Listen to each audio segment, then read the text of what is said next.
She has not lost sight of the fact that she loves what she's doing, and she lets you know it. If you ever been to her concert and seen her, there's some electricity going on there.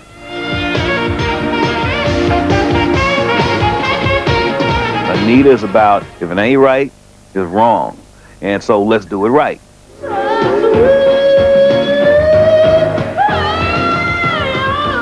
And by the time I was like 12 years old, they would call me the little lady with the big voice.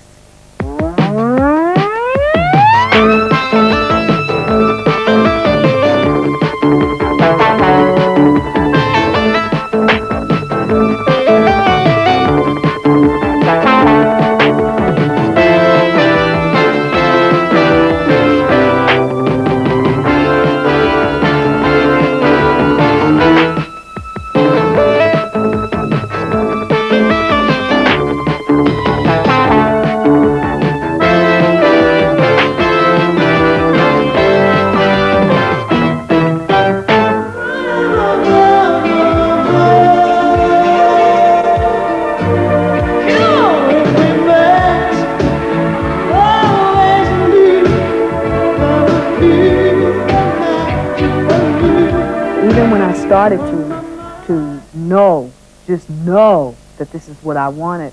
I didn't tell people that because I grew up in a practical place, you know, and singers are not practical arenas or avenues to pursue.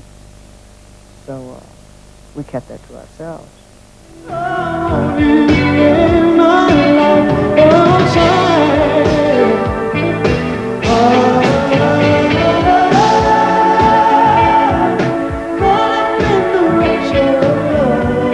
What I can do and what I can't do. And there are a lot of things that I cannot do. People think that what they hear on record is something that just came right off the top of my head, very spontaneous. It's not true. It's a lot of hard work. In this edition of Cover Story with Anita Baker, we're going to meet the little girl from Detroit with the unique big voice. The twisting road to stardom began when Anita was 12 and started singing in storefront churches. By the time she was 18, Anita had joined a rock group called Chapter 8. The group made one album and it bombed. Believing her career was over, Anita returned to Detroit, where she went to work as a legal secretary for a couple of years. Fortunately for us, a record executive talked Anita into giving her career another chance. Anita Baker did. And now we're going to find out about the rapture of Anita Baker's life in music. I was born in Toledo, but my family moved to Detroit, so I called Detroit home.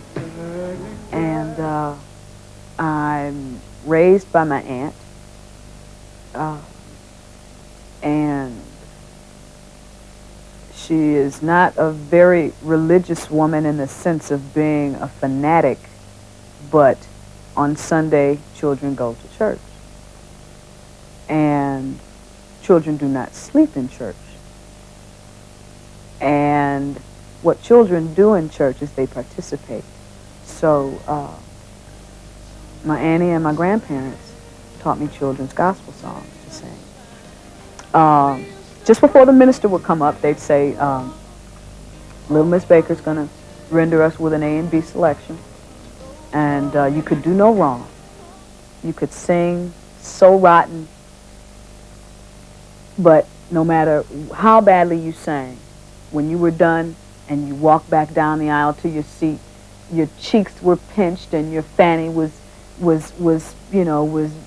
padded and you were hugged in these bosoms of these big fat ladies until you couldn't breathe. And it was a good time. I wouldn't trade it for nothing. I wouldn't trade it for nothing. And by the time I was like 12 years old, they would call me the little lady with the big voice. And I loved that. I won't stay in the waste of my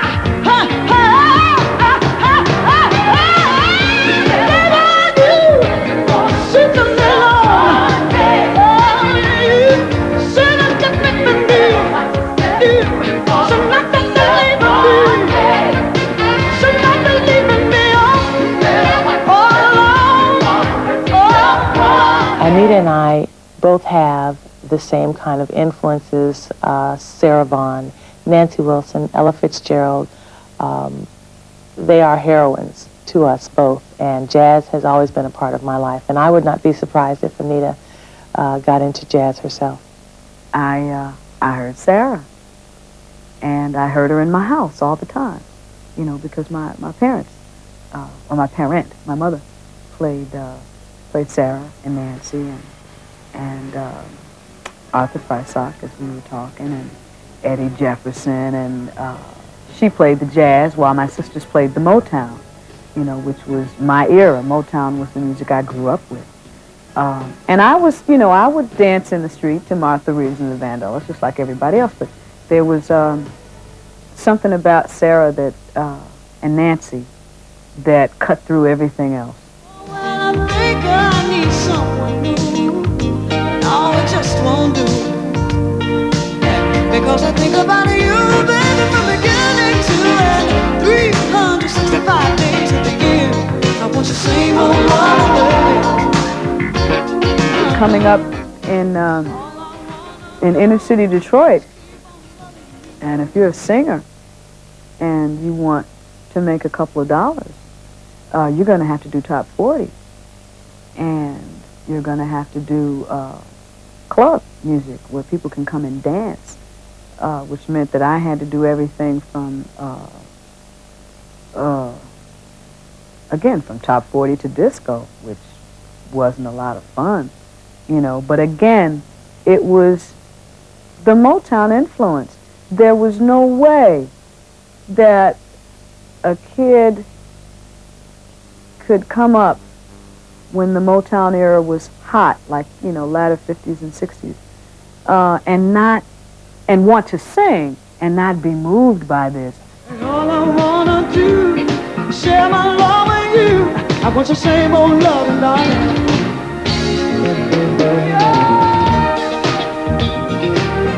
Yeah, yes, I love you, baby.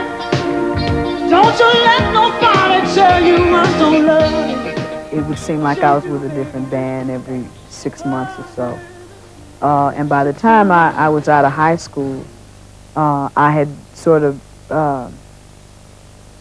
just found my way to like the one of 3 premier bands in the city, on the club circuit, that is. And I was signed with a group called Chapter 8. I met Anita in Detroit. Our group, Chapter 8, were performing at a club. And we saw her with this other band singing background. So we approached her and said, hey, would you like to sing with us? And she said, sure. You know, and the next thing you know, she was with the band, and, you know, we did a lot of work with a lot of groups. We were allowed to record one project or one album for this company, after which they did not pick up our option to do a second album, and we wanted to know why. And they basically said that they didn't feel that we had what it took to make it in the music business. Again, I wouldn't have traded it for nothing, because we were able to, I learned how to work an audience, you know, whether it's an audience of chipmunks, you know, we could work it.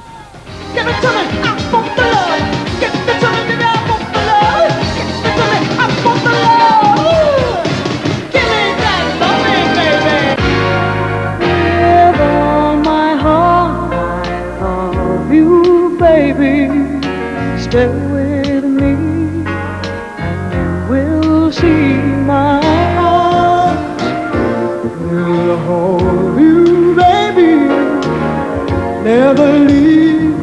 'Cause I believe I'm in love. Come on, sing it with me, sweet love. After Areola decided not to record Chapter 8 again, I had to pack up my kit bag and go on back to Detroit. I had to take my ego and my pride at times and put them in my back pocket. And the practical thing to do was to get a job to sustain myself, because I didn't like the fact that I had given something 100% and didn't get what I wanted out of it, meaning the record contract with Areola. It hurt me to the quick, you know. So again, I went home.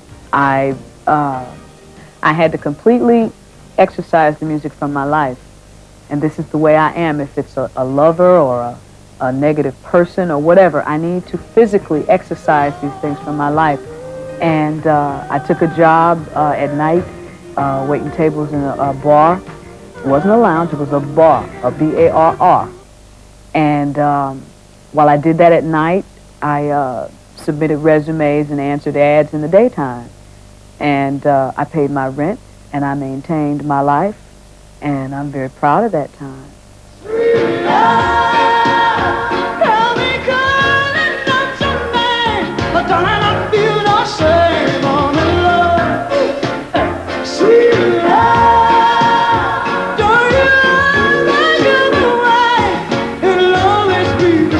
I got interested in the music business again simply because I was merely asked to return. And basically all I needed to get the juices churning again, the musical desire, was for someone to express interest in me. With Anita, I really think she basically needed, the support of somebody that understood where she was trying to go and didn't try to force a certain kind of style or music on her. Basically let her be herself and make her dream come true instead of the producer's dream come true. And that way, her music would work. And I just packed up my kit bag and came right on back out here to LA in 1982. And an album called The Songstress was released in 1983, spring of 83. And it was released on an independent label, mind you. But regardless of that fact, we were able to sustain 3 top 5 singles on the rhythm and blues charts. And a group called Frankie Beverly and Mays gave me my first opportunity to perform in a live concert situation out of the clubs. And it was in Los Angeles here at the Beverly Theater. And we made a little noise with that independent label's release. I blew it! I go into the rehearsal hall and work these songs and work them out until it sounds effortless. I try different variations of a melody until it feels effortless, until I can go in the studio and do it in a couple of takes, you see, because it's been rehearsed and rehearsed and rehearsed.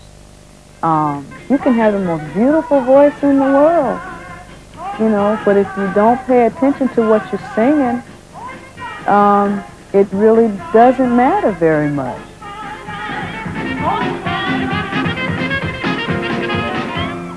This past summer I got a chance to do the Montreux Jazz Festival, and we, for the very first time, out of, the confines of my own home, I got a chance to do some standards.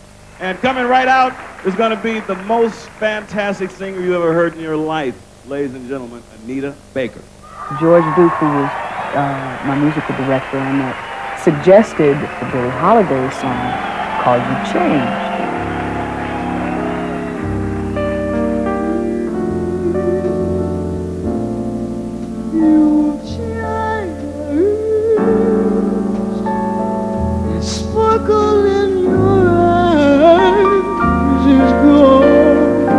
Basically, she chose the songs that she felt she could do the best. And anything she didn't want to do, believe me, she didn't do. You've changed. Your kissing now is so blasé, and you're bored with me in every way. I can't understand. And this was the best place in the world to start because, you had some jazz legends there, and they were very encouraging. And I learned a thing or two there. And the main thing that I learned there was that it's okay to make a mistake. Because if you don't make a mistake, it means that you're not experimenting. And if you're going to do jazz, you have to be comfortable with experimenting.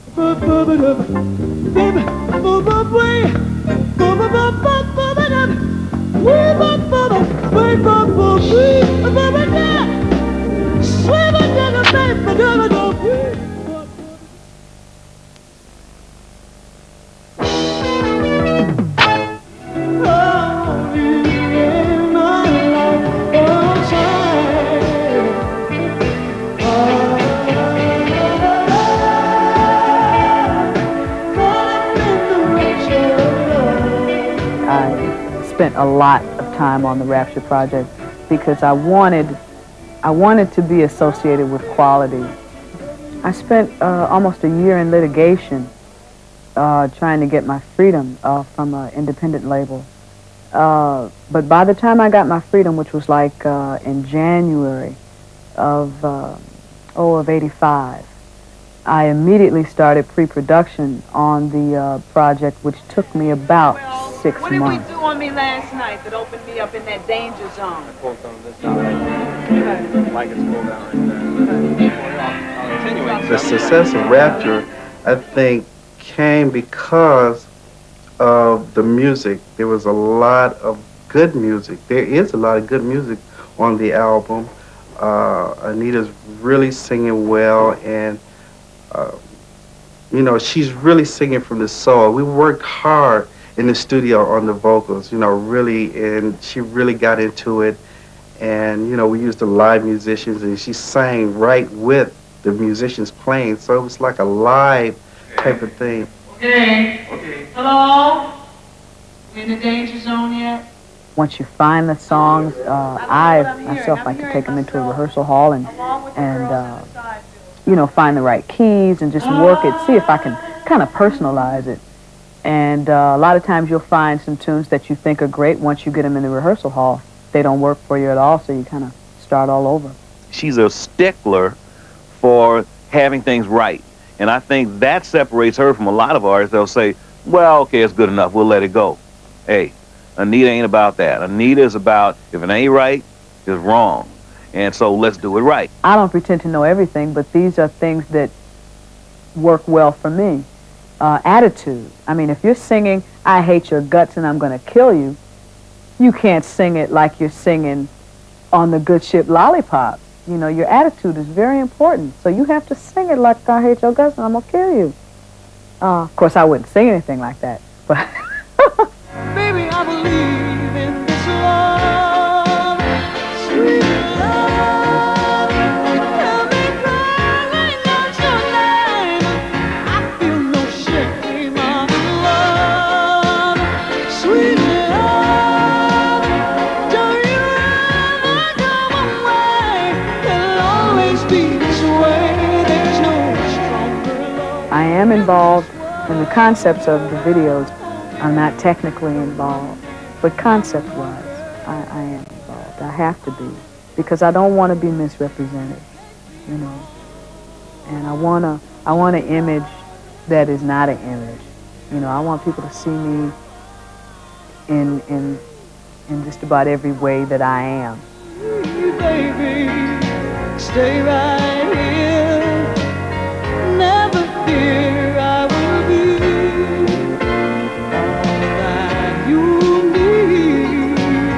Never leave, 'cause, baby, I believe in this love, sweet love. Anita has chosen to be involved. It takes longer. There's a lot of flack you have to take, but in the end, it's worthwhile, and whatever happens, you can feel good about it. There is a sense of accomplishment, and it is your life. The Grammys are wonderful, and I'm very happy that, you know, people saw fit to vote for me, and I love them for it. I wish I knew who all of the voters were. I'd come to their house and hug them and kiss them and say thanks. I've been in several places where she's gotten awards, and she's always excited. I mean, from the Grammys to the Soul Train Awards to the BRE Awards. I mean, for some reason, it's funny, I've been there, you know, but I think she's winning these awards because she's captured the love of the people, and people respect her integrity. I feel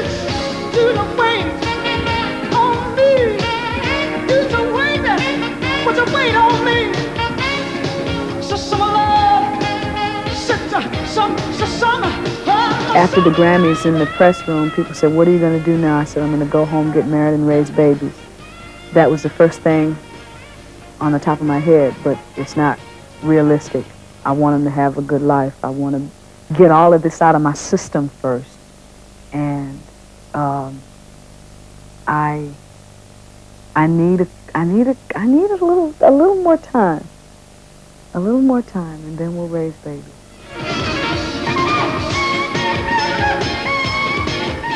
I just, want people to see that it's possible to be in this business and not compromise yourself.